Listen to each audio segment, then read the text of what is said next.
Chanukah Sameach, everyone. I have the schus to be back at home for Ner Chamishi. We just wanted to come home to Alon Shvut, to the Gush, to light one night at home while we're spending most of our time still in Haifa, helping our son Noam Avram ben Torah Shlomit, recover from his injuries in Lebanon. So please continue davening. But I'm able to record this year from our home, Baruch Hashem, Ner Ushu Beiso, Pesach Beiso Mi Bachutz. So much of Sefer Bereshis is predicated upon family relationships. You'd think it should be a book of philosophy or theology or Hashem revealing himself to human beings in direct conversation and prophecy. And yet so much of it is about families, parents, children, siblings, multi-generational families, grandchildren. That's why, skipping ahead, we deliver the bracha of Simcha Lokim Kefraim Menashe, because it's the first time in Bereshis that you see grandparents raising their grandchildren in harmonious fashion rather than the Avram Esav tension that lies beneath the surface. And it's almost as if HaKadosh Baruch Hu is telling us that family relationships serve as a model for our relationship with HaKadosh Baruch Hu. Our relationship with HaKadosh Baruch Hu is not just as a lawgiver and as a supreme authority and as a creator and as a redeemer, and there's so many ways in which we relate to HaKadosh Baruch Hu. And this month I've related to HaKadosh Baruch Hu as a Rofei Cholim, and I felt the nisim that he's performed for my family, nisim and Neflos and Chanukah. You think about those. But Hashem is Avinu Malkeinu, and we are his children, and Hashem is our husband, and we are his wife. And there's a potency and a latency to those relationships when superimposed to HaKadosh Baruch Hu that in some way surpasses some of the other forms in which I relate to their bonus shalom. And in terms of father-son, probably this encounter between Yaakov and Yosef in Mitzrayim in Parshas Vayigash is either the first or tied for the first most dramatic moment between a father and a son. I think Akedas Yitzchak is probably extremely dramatic. It's traumatic, but it's also dramatic. And I think that when Yosef meets Yaakov, after years and years of sadness and irony and the years they've lost together, the years they could have spent together, and it's a very emotional moment. And Yosef disembarks from his royal chariot. Vayesar, what's the lashon of pasuk? Vayesar Yosef merkavto. He hitches his chariot, his steeds. Vayal likras Yisrael aviv. It carries very, very dramatic. Vayal likras Yisrael aviv. He's now called Yisrael, not Yaakov. And pay attention, especially in Vayigash, to the interplay between Yisrael and Yaakov. Vayere love, vayipol al tzavarav, vayere love, so that evokes some very dramatic moments in the beginning of Sefer Bereshis. Vayipol al tzavarav vayefk. And he falls on his father's shoulders, or his neck, and begins to cry. Now, Chazal noted the singular language, that only one person cries. Vayipol al tzavarav vayefk al tzavarav od. He cries copiously, as we would say, extensively. And they ask, why doesn't the Torah write that they cried together? Vayiplu al tzavarihem vayivku. So the literary answer to that question, it's always important before you run to the Medrash, is that this, for whatever reason, the Torah is presenting this story from the vantage point of Yosef, not from the vantage point of Yaakov. Why that's true, why doesn't the Torah provide Yaakov's vantage point? There are many reasons to that perspective. But the Torah is writing it from the lens of Yosef. So it's an individual who meets his father and cries. So there's only one crier, not because factually there's only one person crying. There are two people crying, at least according to the story. It's only natural for Yaakov to cry. But the Torah wants us to see it through Yosef's lens. So it singularizes what was really and factually a mutual crying session. But of course, we all know the famous Medrash which Rashi quotes, that Yaakov wasn't crying. Yaakov selected this moment to channel it to Avodas Hashem through reciting Kriya Shema. So for Yaakov, he felt the torrent of emotions, his gratitude to HaKadosh Baruch Hu. I've learned what gratitude is in ways I couldn't have imagined before this episode, my family. And the sadness for lost years that can't be recovered. And sometimes you feel many emotions all wrapped up in one, and you have to have complex processors to disentangle the emotions and to live each one not separately because they merge and they overlap and they cross-pollinate, but to understand what emotions you're feeling.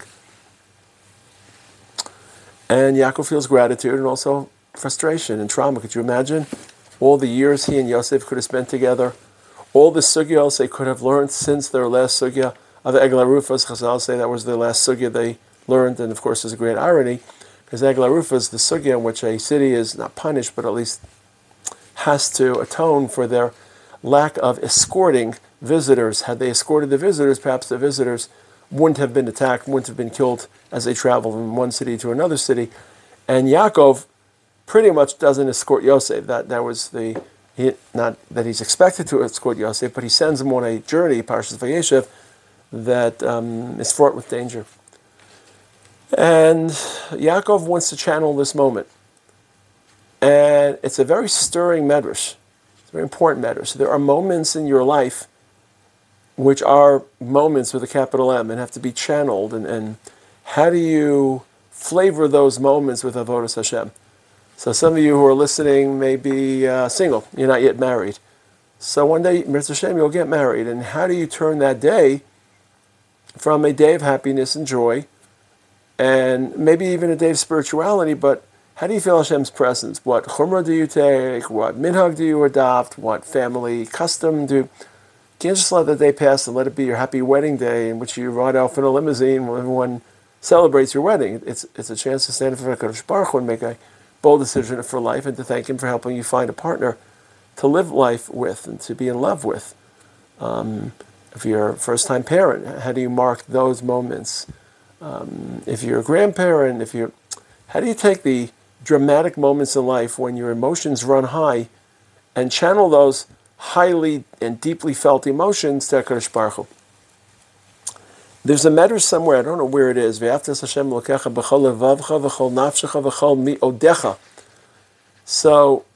mi'odecha, according to Rashi's pshat, is your monetary resources. But the literal meaning of the word mi'odecha comes from the word me'od. And I don't remember where I saw this medrash, but there's something about serving Hashem not just in the day-to-day routine moments, but in the extremes, in the me'ods. Whether those are the me'ods that are traumatic and tragic or the me'ods that are happy and grateful. And the ability to mark those moments. And to, as I said before, mark each moment. There's a story about Rav Lichtenstein, Mori Rabbi, that one of his family members was ill, and the whole family gathered in the hospital reciting Tehillim, waiting for the news. And at some point, the doctor came out and informed the family that the family member was out of the woods and was no longer threatened and was not healthy, but was on the road to recovery. And everyone started hugging and celebrating. And where was Rav Lichtenstein? He was still in the corner saying Tehillim. And they said, but didn't you hear? The doctor said everything's all fine. They gave the okay signal, green light. And Rav Aaron said, I should only say Tehillim when I need Hashem's favors and not when I want to thank Him. And just remembering that story and how it impacted my life, a couple of weeks ago when my son was able to wake up and already start that road and help us get beyond those very, very dark periods, we all gathered as a family and we sang Mizmor L'Toda together to thank HaKadosh Baruch Hu. There's a tune and we all wanted to sing it together as a family. So Yaakov is a portrait, it's a paradigm, it's a template. Now sometimes we read these midrashim when we're young and we don't update them as we grow older. Now that we're older and more adult readers and our minds are more nimble, this medrash begs an interesting question. Yaakov makes the right choice to recite Kriya Shema. Remember, this is the first recorded Kriya Shema. The first recorded Kriya Shema would appear to be the Kriya Shema recited by Yaakov's children surrounding his deathbed, the Gemara Pesachim, and Daf Nun. They all gather and they literally say Shema Yisrael. They're talking to the Father, Hashem Elokeinu, Hashem Echad. They're informing him they're all believers as opposed to some of their uncles, the Esavs and the great uncles, the Ishmaels, who were not. But it seems as if Yaakov already preempted them and recited Kriya Shema when he meets Yosef. So the question is, what is Yosef doing crying if the right thing to do is to recite Kriya Shema? Because that's, after all, Yaakov is showcased by this medrash. This is what should be done. The parak of Tehillim, the Kriya Shema. And the answer is, of course, that there is a duality to this portrait. Yosef cries, and Yosef just allows himself to feel those healthy emotions of a son, nestling his head on his father's shoulder, feeling that firm confidence, that support, that reliability, whatever it is that Hashem programmed in our hearts to feel towards our fathers, that is healthy, and that can be spiritualized and lend us both deeper relationships, which itself is a baseline for deeper avodas Hashem. Even if you don't extrapolate from human relationships to avodas Hashem, avodas Hashem has to be based on simcha, self-esteem, comfort, confidence. So the better we are at relationships, the freer our heart is, the more open our hearts are, the more confident we are, the less religion becomes a safety blanket or something, an object of neurosis. It becomes part of a healthy fabric of emotional well-being. And certainly, of course, the more that you excel and that you feel the love of a father, the more that you are able to translate that or extrapolate it to HaKadosh Baruch Hu. And he missed his father for 17 years. And it's completely appropriate for Yosef to experience this moment through human emotions and not to have to ritualize it to spiritualize it. Namely, there's something deeply spiritual about putting your head on your father's neck or shoulder after missing that firm embrace for so many years and having not felt it since you were 17, and gone through the maelstrom and the wilderness and the chaos and the frustration and the persecution that Yosef endured, and to feel that warmth and support of a father. And I think the Medrash is providing a more complex image, that there are two ways to feel spirituality. One way is through a mitzvah, or through a pasuk, or through a parak of Tehillim, or through a blot Gemara, or through something that comes from a ritual, ceremony, mitzvah, act that Hashem mandated, something very legal and halachic. And then there's an entirely different world of just sensing your experiences as a human being. And when I mean as a human being, I mean at both levels. Number one, in the literal sense, Yosef now, this is an emotional moment for Yosef in which he feels emotions as a human being, and our ability to understand the emotions we're feeling, share the emotions we're feeling, heighten and deepen the emotions we're feeling when they're healthy emotions, as I said before, leads to a deeper and richer life, and the deeper and the richer your life, the deeper and richer your avodas Hashem, because you are the person interacting with Hashem, so the deeper that person, the deeper the interaction will be. And then in general, what other aspects of our humanity does the Ribono Shel Olam want us to express and feel, not just beyond our emotions? So for example, developing a strong moral code, a strong sense of right and wrong in ways that the Shulchan Aruch can't legislate. There are so many areas of life that are moral moments that require moral decisions that aren't telegraphed by the Shulchan Aruch. But Hashem provided us with moral conscience, and we see people in life who excel in their moral code and in their ethical behavior, and we learn from them, and we learn to act morally in ways that aren't related to what the Shulchan Aruch wants from us. So, to put it into terminology, Yaakov is a parak in Kriya Shema. There's something very powerful about being able to draw halachos and mitzvos, and in this case, Kabbalas Malchus Shemayim, and tether them to events in your life which heighten and deepen your Kabbalas Malchus Shemayim. When's the last time you said Shema in a different context in ways that you felt Kabbalas Malchus Shemayim for whatever reason, because your context was different, your experiences were different, you felt Hashem's presence, you wanted to be makabel, you felt more vulnerable, you felt more powerful, and you wanted to subordinate your own sense of self.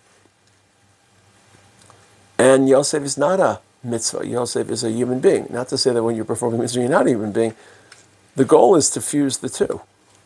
And Hashem wants human beings, deep human beings, who live life deeply and have moral code, have deep emotions, and then are able to bring that entire package, that entire system, and express it through Torah and mitzvahs.